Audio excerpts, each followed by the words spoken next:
Giliran Bung Rocky ini tadi agak kencang di awal. Kita lihat sekencang apa Bung Rocky sore hari ini ya. Kita lihat. Silakan.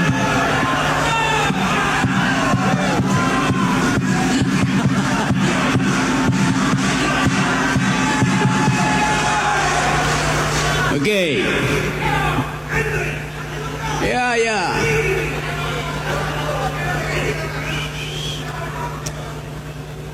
Apa soalnya?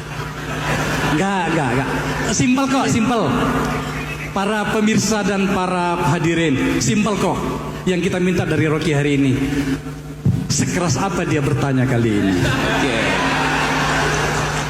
Memang kalau saya bertanya sekeras apapun, nggak bisa dijawab oleh Anies. Saya tahu cara berpikirnya.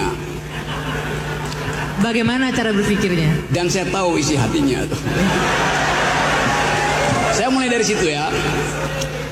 Demokrasi adalah soal cara berpikir. Ada definisi standar demokrasi adalah pemerintahan dari, oleh, dan untuk rakyat. Nah, itu omong kosong.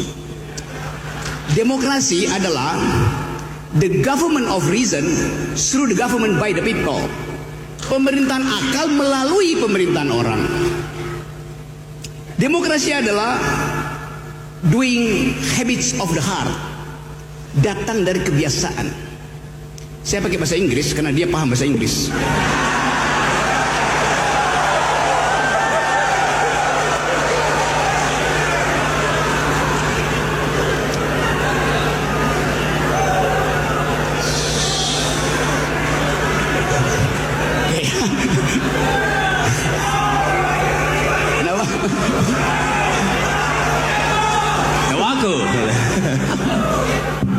Oke, saya lanjut. Ya, Anda saya tahu orang Makassar. Saya orang Manado. Kita disatukan oleh laut yang sama. Dan kita makan ikan yang sama. Dan ikan itu memang harus dimakan, bukan dihafal nama-namanya.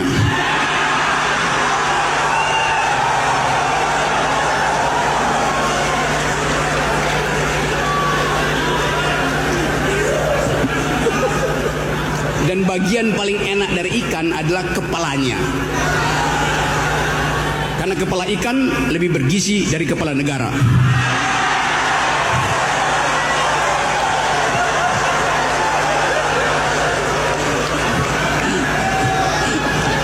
Oke.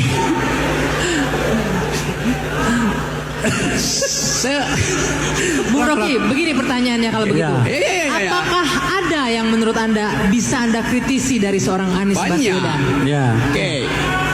Misalnya. Satu-satu ya. Tadi saya suka caption yang ditunjukkan di situ bahwa di ujung sana tantangan dari demokrasi adalah undang-undang ITE. Anda bayangkan, kenapa saya mesti ulas itu? Karena saya akan kena undang-undang itu. Jadi pertanyaan saya, apakah Anies akan membatalkan undang-undang itu demi saya, yang sahabatnya, atau demi demokrasi? Itu pertanyaannya. Bukan sekedar saya, Anda di sini bisa kena undang-undang yang sama. Saya kasih ilustrasi ya. Saya biasa naik gunung tuh. Satu waktu saya naik gunung gede. Petani di situ dipimpin oleh seorang lurah lulusan SD. Dia bilang begini, Pak Rocky, kemarin ada orang pasang patok di kebun saya. Bunyinya, ini proyek strategis presiden. Maka mulai diinsinuasikan, kalian mesti pindah dari situ. Padahal itu mata pencarian mereka. Nanam singkong, nanam kol, nanam wortel. Jadi begitu disebut undang-undang ITE, panik rakyat itu. Disebut industri strategis presiden. Lalu dia bertanya ke saya, Pak Rocky, kalau saya foto orang yang lagi nanam patok itu, saya kena undang-undang ITE apa enggak? Anda bayangkan. Republic of Fear. Ini republik penuh kecemasan. Undang-undang ITE bisa menghantui petani di Cimacan, di Cibodas. Itu pentingnya kita bicara soal itu. Jadi demokrasi itu adalah jaminan primer tentang kebebasan untuk berpikir. Itu aja. Kebebasan berpikir menghasilkan kebebasan berpendapat. Gak mungkin ada pikiran tidak diucapkan dengan pendapat. Nah, poin saya adalah kita sekarang dibikin dungu karena gak mampu mengucapkan pendapat. Karena akan dihadang dengan, kalau Rocky Gerung berpendapat mesti sopan dan santun. Saya akan sopan dan santun pada ulama. Saya sopan dan santun pada orang tua. Saya gak mungkin sopan dan santun pada pejabat.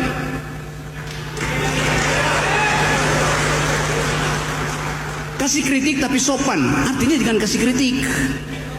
Kan dasarnya itu kan. Jadi kita mau ajukan, ini forum akademis. Pikiran hanya disebut pikiran kalau ada pikiran yang menentang. Kalau Anda berpikir nggak ada yang mengganggu Anda, itu artinya Anda lagi berdoa. Itu bedanya berpikir dan berdoa. Jadi saya ingin Anies menjawab itu tuh. Apa alasan utama kita harus menghasilkan pikiran, kita harus mengucapkan pendapat, kita harus bertengkar dengan pendapat? Kan kita bertengkar dengan pendapat. Kenapa bertengkar dengan pendapat? Kena pidana. Itu nggak masuk akal. Saya tidak melukai 1 inci kulit seseorang kalau saya mengucapkan pendapat. Karena mesti pidana. Ajaib negeri ini. Mengucapkan pendapat adalah pidana. Tapi itu yang ingin saya tanya pada Anies, eksplorasi apa dasarnya, supaya bukan sekedar kita yang tahu, petani di Cimacan itu tidak lagi ragu untuk bahkan memotret orang yang lagi menanam sesuatu yang menghalangi pekerjaan dia tuh. Ini yang mesti kita sosialisasikan tuh. Nah, kita sosialisasikan ini di dalam upaya menghasilkan kembali demokrasi. Tapi hari-hari ini dianggap bahwa demokrasi nggak ada, yang ada dinasti. Padahal sebetulnya juga dinasti nggak ada. Karena dinasti itu darahnya biru, yang sekarang darahnya kotor.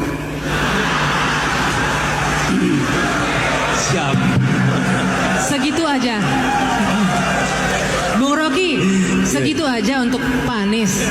Tajamnya cuma segitu. Jaminan bahwa undang-undang ITE tidak akan lagi mengkhawatirkan. Gini ya. Saya mengucapkan itu dengan cara saksama dalam tempo sesingkat-singkatnya. Supaya saya bisa provokasi mereka untuk bertanya pada Anies. Pertanyaan ini sebetulnya jauh lebih dalam daripada soal ITE. Okay? Kalau tadi tangkap apa yang Bung Rocky tadi sampaikan, dia tidak bertanya tentang ITE itu Anda akan hapus apa tidak. Kan kalau itu gampang jawabnya, ya itu akan direvisi, ya itu akan dikoreksi. Itu sudah dikatakan berkali-kali. Tapi Bung Rocky nggak tanya itu. Dia tanya mengapa itu harus direvisi. Apa dasar pikirannya kenapa itu harus direvisi? Betul ya Bung Rocky? Dia tanya lebih dalam daripada itu. Sekarang begini, kenapa ini penting? Yang saya jelaskan. Kenapa kritik itu harus dibuka? Kenapa kebebasan berpendapat itu harus dihidupkan? Ketika negara mengambil sebuah langkah, maka dia melakukannya atas nama rakyat.